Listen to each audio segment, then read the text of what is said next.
دور تفسیر قرآن پارہ نمبر 8 سورۃ انعام۔ اعوذ باللہ من الشیطان الرجیم، بسم اللہ الرحمن الرحیم۔ اس کے آغاز میں اللہ تعالیٰ کفار اور مشرکین کے رویے پہ تبصرہ کرتے ہیں کہ اگر ہم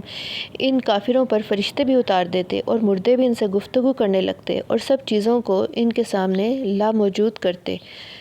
تب بھی یہ ایمان لانے والے نہیں تھے۔ اسی طرح ہی ہر پیغمبر کی تاریخ رہی ہے کہ انسانوں اور جنوں میں سے ان کے دشمن موجود رہے ہیں جو دھوکہ دینے کے لیے ایک دوسرے کے دل میں ملمہ کی باتیں ڈالتے تھے، اور وہ یہ کام اس لیے کرتے تھے تاکہ دوسرے لوگ بھی ان کو دیکھ کر گناہ پر مائل ہوں اور ان کو پسند کریں۔ اس سے پتہ چلتا ہے کہ برائی کے بھی اثرات ہوتے ہیں، اور جو شخص گناہ اور زیادتی ظلم کے کام کرتا ہے اور اس کو دیکھ کے دوسرے بھی ترغیب لیں تو یہ بھی گناہ کے زمرے میں آتا ہے۔ تم ان سے کہو کہ میں کیا اللہ کے سوا کوئی اور منصف تلاش کروں، حالانکہ اللہ تعالیٰ نے تمہاری طرف ایک مفصل کتاب بھیجی ہے، اس کے باوجود بھی تم ہدایت کی طرف نہیں آ رہے، اور تمہارے پروردگار کی باتیں سچائی اور انصاف میں پوری ہیں، اس کی باتوں کو کوئی بدلنے والا نہیں۔ اور اے پیغمبر، اگر آپ زمین میں جتنے لوگ آباد ہیں ان میں سے اکثر کا کہا مان لیں تو وہ تمہیں اللہ کے راستے سے بہکا دیں گے۔ یعنی اکثریت جو ہے وہ حق کی گارنٹی نہیں ہوتی کہ زیادہ لوگ اگر ایک راستے پہ چل رہے ہیں تو وہی راستہ صحیح ہے، تو زیادہ لوگ تو اکثر گناہ کی طرف مائل ہوتے ہیں۔ تو اے پیغمبر، آپ ان کی خواہشوں پہ چلیں تو یہ آپ کو بھی سیدھی راہ سے بھٹکا دیں گے، کیونکہ یہ تو نرے اٹکل کے تیر چلاتے ہیں، یعنی یہ ان کی باتیں جو ہیں صرف قیاس و گمان پہ مبنی ہیں، سب جھوٹ ہیں اور حقیقت ان کے اندر کچھ بھی نہیں ہے، اور تمہارا پروردگار ان سب کو خوب جانتا ہے جو اس کے راستے سے بھٹکے ہوئے ہیں۔ تو جس چیز پہ ذبح کے وقت اللہ کا نام لیا جائے تو وہ تم کھا لیا کرو۔ ہاں، جو الگ سے ڈیفائن کر دی گئی ہیں کہ وہ حرام ہیں، وہ صرف اس صورت میں کھائی جا سکتے ہیں جب انسان بہت مجبور بے بس ہو جائے اور اس کی جان نکلنے والی ہو بھوک سے، اس حد تک وہ اضطرار کی حالت میں ہو، تو پھر اس حد تک وہ حرام چیزوں میں سے کھا سکتا ہے کہ صرف اس کا پیٹ بھر جائے اور اس کی جان بچ جائے، اس سے زیادہ کھانا منع ہے۔ اور بہت سے لوگ بلا سوچے سمجھے اپنے نفس کی خواہشوں سے لوگوں کو بہکاتے رہتے ہیں، اور ظاہری اور پوشیدہ ہر طرح کا گناہ ترک کر دو، اور جس چیز پہ اللہ کا نام نہ لیا جائے اس کو مت کھاؤ، اس کا کھانا گناہ ہے۔ شیطان اپنے رفیقوں کے دلوں میں یہ بات ڈالتے ہیں کہ تم سے جھگڑا کریں، کیا بھلا جو پہلے مردہ تھا پھر ہم نے اس کو زندہ کیا، روشنی دی، اور پھر اس نور کے ذریعے وہ لوگوں میں چلتا پھرتا ہے، وہ اس شخص کی مانند ہو سکتا ہے۔ یہ ہدایت کی طرف اشارہ ہے، جیسے آپ صلی اللہ علیہ وسلم کو اللہ تعالیٰ نے الہام روشنی عطا کی، پھر انہوں نے اس ہدایت کو دیگر لوگوں میں پھیلا دیا، تو اس کی مانند وہ کیسے ہو سکتا ہے کہ جو بالکل اندھیرے میں ہی پڑا ہو۔ اسی طرح اللہ تعالیٰ ایک اصول بیان کر رہے ہیں کہ ہم نے جب کسی بستی کو تباہ کرنا ہوتا ہے تو اس کے جو بڑے بڑے لوگ اکابرین ہوتے ہیں وہ مجرم ہو جاتے ہیں، وہ مکاریاں کرتے ہیں، کیونکہ جو سردار اور سرپرست ہیں جب وہ گناہوں میں مبتلا ہوتے ہیں تو پھر عام لوگوں کا بھی اس طرف جانے کا میلان ہوتا ہے۔ تو اکثر عذاب والی بستیوں میں جو ان کے اکابرین ہیں وہی نافرمانیوں میں مبتلا ہوتے ہیں۔ جس کو اللہ ہدایت دینا چاہتا ہے اس کا سینہ اسلام کے لیے کھول دیتا ہے، یعنی نیکی اس کو آسان لگتی ہے، اور گناہ کرتے وقت اس کا سینہ تنگ اور گھٹا ہوا محسوس ہوتا ہے، اور یوں لگتا ہے جیسے کہ وہ آسمان میں چڑھ رہا ہو، نیکی اس کو اس قدر مشکل معلوم ہونے لگ جاتی ہے۔ اور یہ تمہارے پروردگار کا سیدھا راستہ ہے، ان کے لیے ان کے اعمال کے صلے میں سلامتی کا گھر ہوگا۔ جنت کا یہاں نام دارالسلام لیا گیا ہے کہ وہ ان کے اعمال کے صلے میں ان کو دی جائے گی، جو کہ سلامتی کا گھر ہے۔ پھر جنوں کا ذکر ہے کہ انہوں نے بہت سے انسانوں کو بہکایا، اور انسانوں اور جنوں نے ایک دوسرے سے بہت فوائد حاصل کیے۔ تو کیا جنوں اور انسانوں کی جماعت تمہارے پاس پیغمبر نہیں آتے رہے جو تمہیں میری آیات پڑھ کے سناتے اور اس دن کے موجود ہونے سے ڈراتے؟ وہ کہیں گے کہ کیوں نہیں، ہم گواہی دیتے ہیں، پر دنیا کی زندگی نے ان لوگوں کو دھوکے میں ڈالا تھا۔ اور عذاب کا یہ اصول ہے کہ کسی بستی کو پروردگار ہلاک نہیں کرتا جب تک اس کے رہنے والوں کو خبر نہ ہو، یعنی ان کو کوئی نہ کوئی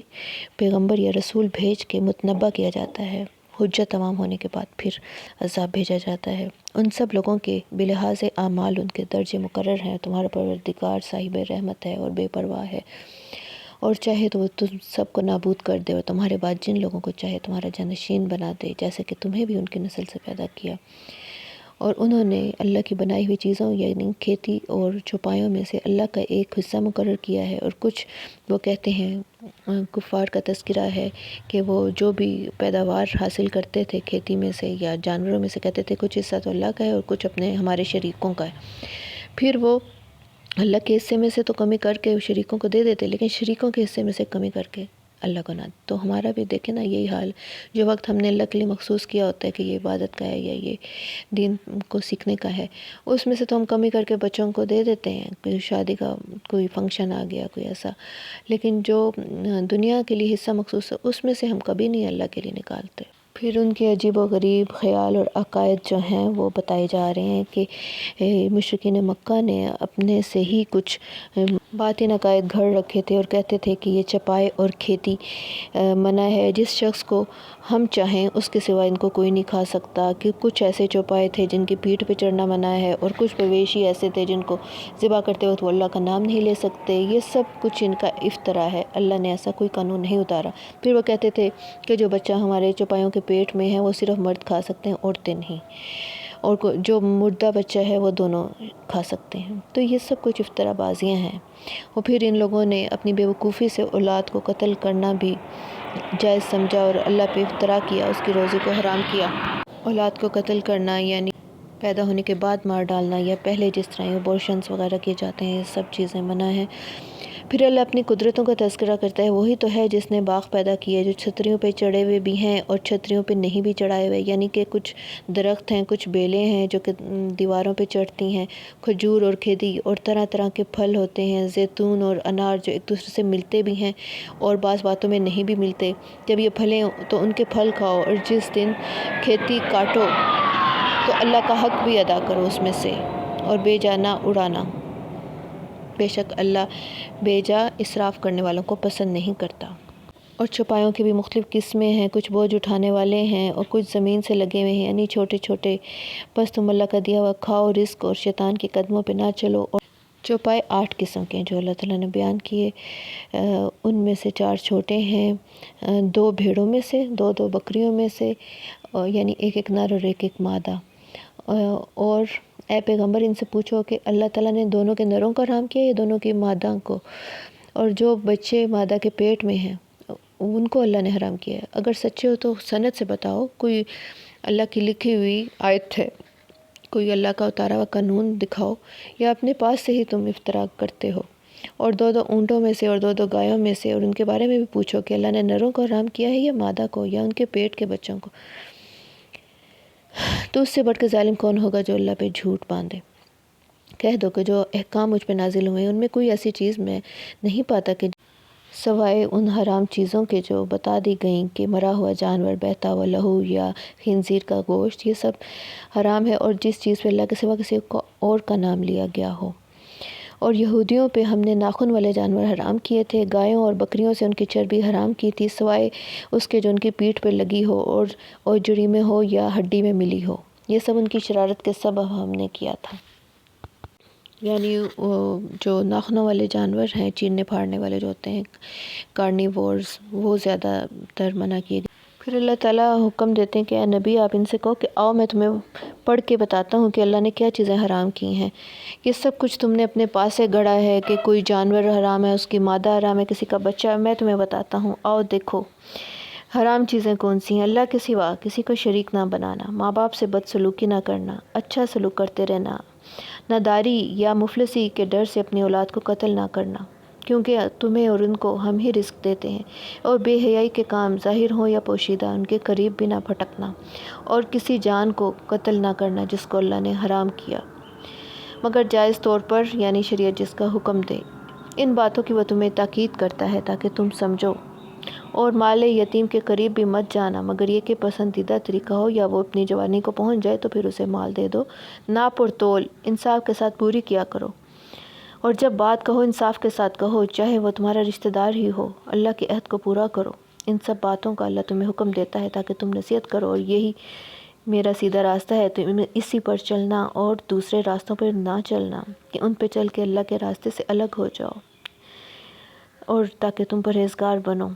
ایسے ہی ہم نے تورات دی تھی جس میں تمام نعمتوں کا بیان تھا، اور اسی طرح یہ کتاب اے کفر والو قرآن پاک برکت والی ہے تو اس کی پیروی کرو اور اللہ سے ڈرو، اور ایسے نہ کہو کہ کتاب پہلے 2 گروہوں پر ہی اتری تھی اور ہم تو اس کے پڑھنے سے معذور اور بے خبر تھے۔ یعنی طرح طرح کے قول، حجتیں، کج بحثیاں کفار کی اللہ تعالیٰ نے ذکر کی ہیں۔ اور یہ بھی وہ کہتے تھے کہ اگر ہم پہ بھی کتاب نازل ہوتی تو ہم بھی ضرور تم سے زیادہ سیدھے راستے پہ ہوتے، تو اس سے بڑھ کے ظالم کون ہوگا جو ہماری آیتوں کی تکذیب کرے؟ کیا یہ اس بات کے منتظر ہیں کہ ان کے پاس فرشتے آئیں یا خود تمہارا پروردگار آئے یا تمہارے پروردگار کی کچھ نشانیاں آئیں؟ مگر جس روز یہ نشانیاں آئیں گی تو پھر ایمان کا کوئی فائدہ نہیں ہوگا، یعنی یا تو قیامت پہ یا پھر موت کے وقت یا پھر عذاب کے وقت یہ چیزیں ظاہر کی جاتی ہیں۔ فرشتے وغیرہ اس وقت ایمان لانے کا کوئی فائدہ نہیں ہوتا، پھر اس وقت توبہ قبول نہیں ہوتی جب موت کو سامنے دیکھ لو۔ بے شک جن لوگوں نے اپنے دین میں بہت سے راستے نکالے اور فرقے ہو گئے تو اللہ تعالیٰ فرما رہے ہیں کہ پھر ان کا کام اللہ کے حوالے، اور جو کوئی نیکی لے کے آئے گا اس کو 10 گنا دیا جائے گا، اور جو کوئی برائی لائے گا اس کو صرف اتنی ہی سزا ملے گی۔ کتنی اللہ کی یہ رحیمی اور کریمی ہے کہ نیکی کو تو 10 گنا تک بھی بدلہ دیتا ہے اور برائی کا اتنا ہی، اور نیکی کی نیت پہ ہی ثواب دے دیا جاتا ہے۔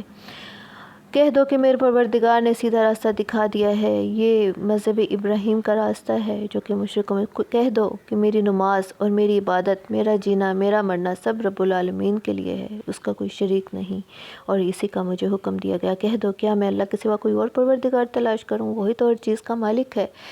اور جو کوئی برا کام کرتا ہے اس کا ضرر اسی کو پہنچتا ہے، کوئی دوسرے کا بوجھ نہیں اٹھائے گا۔ اس نے تمہیں زمین میں خلیفہ بنایا، ایک دوسرے پہ درجے بلند کیے تاکہ جو کچھ اس نے تمہیں بخشا ہے اس میں آزمائش کرے تمہاری۔ بے شک اللہ جلد حساب دینے والا ہے اور وہ بخشنے والا مہربان بھی ہے۔ آگے سورۃ اعراف ہے۔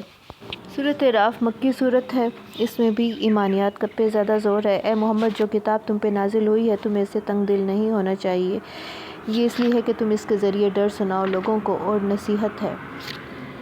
کتنی ہی بستیاں تھیں جن کو ہم نے ہلاک کیا جب وہ سوتے تھے یا جب وہ دوپہر کو آرام کرتے تھے، مگر عذاب کے وقت ان کا یہی کہنا ہوتا تھا کہ ہائے ہم نے تو اپنے اوپر ظلم کیا۔ تو ہم نے جو بھی پیغمبر بھیجے ہم ان سے بھی پرسش کریں گے،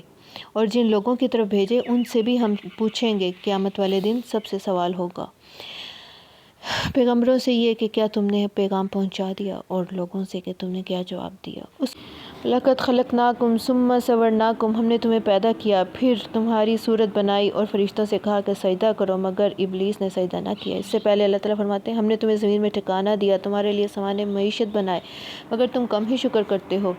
پھر ابلیس نے انکار کر دیا تو اللہ تعالیٰ نے فرمایا کہ میں نے تجھے حکم دیا ہے، کس چیز نے تجھے باز کیا؟ وہ کہنے لگا کہ تو نے مجھے آگ سے بنایا، اسے مٹی سے بنایا ہے، میں تو اس سے افضل ہوں۔ تو اللہ تعالیٰ نے فرمایا کہ تو اتر جا، تیرے شایان شان نہیں ہے کہ یہاں پہ رہ کے غرور کرے۔ تو ابلیس نے کہا مجھے مہلت دے اس دن تک جب لوگ قبروں سے اٹھائے جائیں گے۔ اس سے پتہ چلتا ہے اس کا عقیدہ آخرت بھی تھا، وہ اللہ کو رب بھی جانتا تھا، اسے اللہ کا قادر ہونے کا علم بھی تھا، تو لیکن وہ عملی کافر تھا۔ عقیدہ تو اس کا مضبوط تھا اللہ پہ۔ تو ہم دیکھیں کہ ہمارا کیا حال ہے، عقیدے تو ہمارے بھی درست ہیں، ہمارے اعمال کیسے ہیں۔ پھر وہ کہنے لگا کہ میں تو ان کو بہکاؤں گا سیدھی راہ سے، پھر ان کے آگے سے، پیچھے سے، دائیں بائیں سے، ہر طرف سے آؤں گا، اور تو ان میں سے اکثروں کو شکر گزار نہیں پائے۔ پاک نے فرمایا کہ جا، ان میں سے جو تیری پیروی کرے گا ان کو اور تجھے جہنم میں ڈال کے تم سب سے جہنم کو بھر دوں گا۔ اے آدم تم اور تمہاری بیوی جنت میں آرام کرو، جہاں سے چاہو کھاؤ پیو، مگر اس درخت کے قریب مت جانا۔ اور پھر اسی طرح دنیا میں بھی ہمیں باؤنڈریز بتا دی گئی نا کہ سب کچھ بفراغت کھاؤ پیو، لیکن کچھ حدود و قیود ہیں، کچھ پابندیاں ہیں۔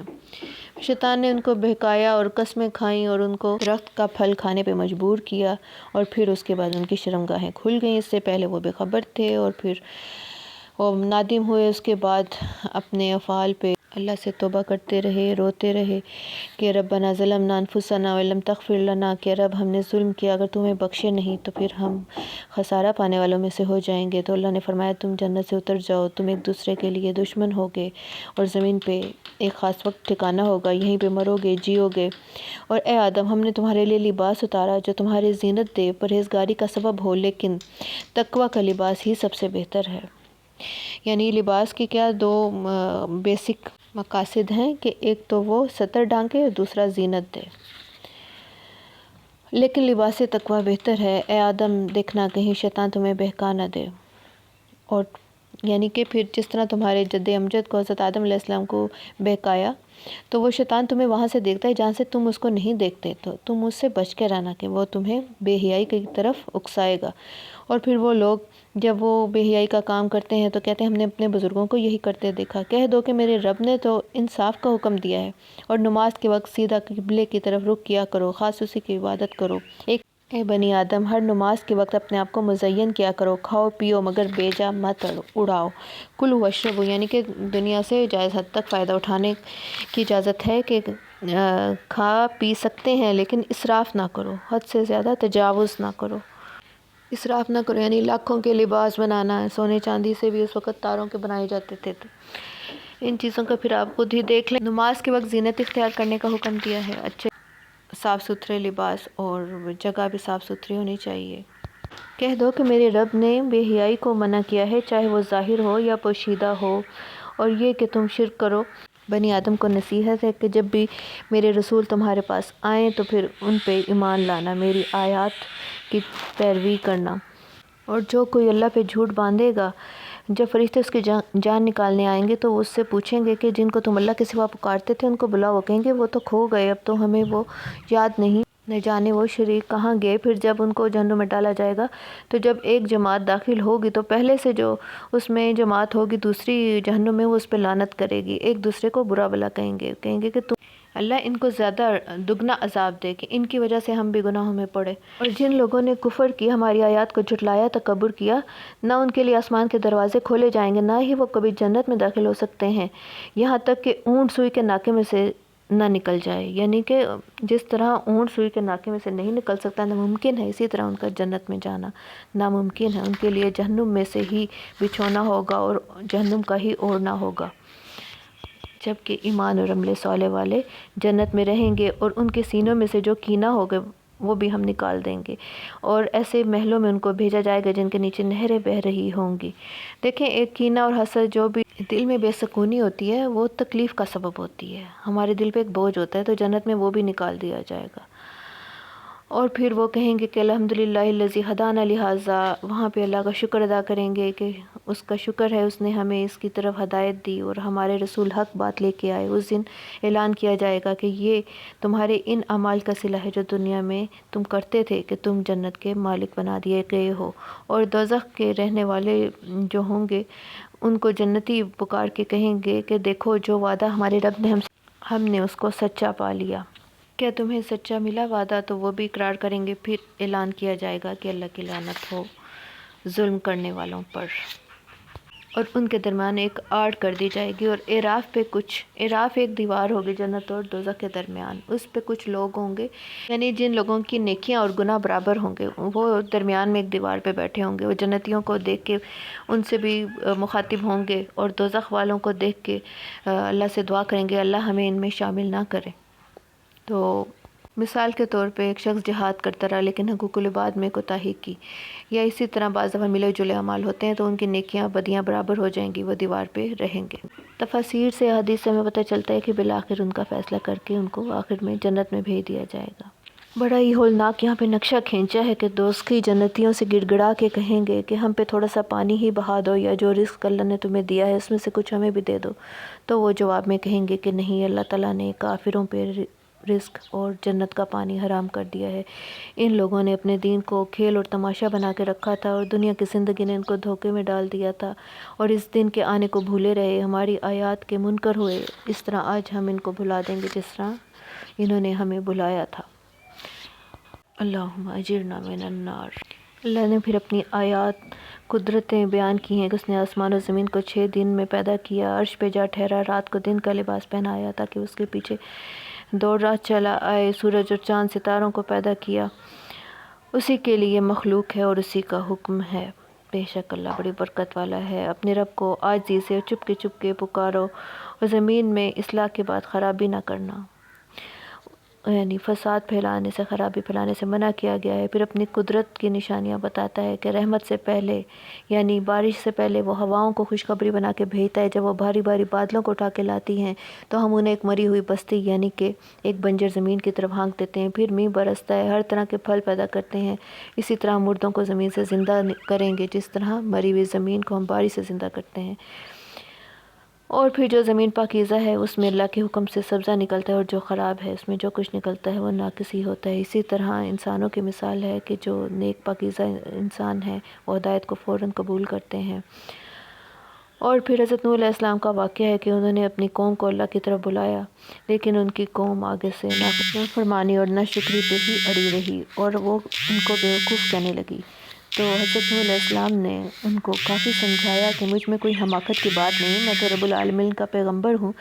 میں تو نصیحت سے تمہیں ڈرا رہا ہوں۔ مگر ان کا یہی کہنا تھا، کیا تم ہمیں ہمارے آباء و اجداد کے دین سے ہٹانا چاہتا ہے؟ بس تو عذاب لے جس کا تو وعدہ کرتا ہے۔ حضرت نوح علیہ السلام نے ان کو بہت سمجھایا کہ یہ تو صرف نام ہے دیوی دیوتاؤں کے جو تم لوگوں نے تمہارے آباء و اجداد نے گھر رکھے، ان میں کوئی حقیقت نہیں۔ قوم سمود کا واقعہ ہے، حضرت صالح علیہ السلام نے ان کو توحید کی طرف بلایا اور کہا کہ یہ اللہ کی اونٹنی ہے، اس کو مت چھونا اور اس کو نقصان مت پہنچانا، اور یاد کرو کہ قوم عاد کے بعد تمہیں ہم نے سردار بنایا، زمین میں آباد کیا، تم پہاڑوں سے محل تراشتے تھے، گھر بناتے تھے، اور تم اللہ کی نعمتوں کو یاد کرو، زمین میں فساد پھیلاتے مت پھرو۔ تو ان کی قوم کے جو سردار تھے وہ غریب لوگوں سے کہنے لگے کہ کیا تم حضرت صالح علیہ السلام کو واقعی میں رسول سمجھتے ہو؟ ہم تو اس کو نہیں مانتے۔ پھر ان کو ایک بھونچال نے آ پکڑا، وہ تباہ ہو کے رہ گئے۔ پھر حضرت لوط علیہ السلام کا واقعہ ہے کہ انہوں نے اپنی قوم سے کہا تم ایسی بے حیائی کا کام کرتے ہو، یعنی عورتوں کی جگہ مردوں کو شہوت رانی کے لیے استعمال کرتے ہو۔ مگر ان کی قوم نے بجائے سمجھنے کے کہا کہ ان کو اس جگہ سے نکال دو، یعنی حضرت لوط علیہ السلام اور ان کے گھر والے بہت پاک باز بننا چاہتے ہیں تو ان کو ہماری بستی سے ہی نکال دو۔ تو اللہ تعالیٰ نے ان کو بچا لیا، مگر ان کی بیوی نہ بچ سکی، وہ پیچھے رہنے والوں میں سے تھی کیونکہ وہ ان کی مدد کیا کرتی تھی اپنی قوم کی۔ اور مدین کی طرف ہم نے حضرت شعیب علیہ السلام کو بھیجا، انہوں نے ان کو دعوت توحید دی مگر انہوں نے انکار کیا۔ ناپ اور تول میں کمی کرنے سے ان کو منع کیا کہ زمین میں اصلاح کے بعد خرابی نہ کرو۔ ان کی قوم راستوں میں چوراہوں پر بیٹھا کرتی اور لوگوں کو دین پہ چلنے سے روکتی تھی، مگر وہ اس گناہ کبیرہ سے باز نہ رہے اور اپنے نبی کی تکذیب کی۔ واللہ اعلم بالصواب۔ ربنا تقبل منا انک انت السمیع العلیم وتب علینا انک انت التواب الرحیم وما علینا الا البلاغ۔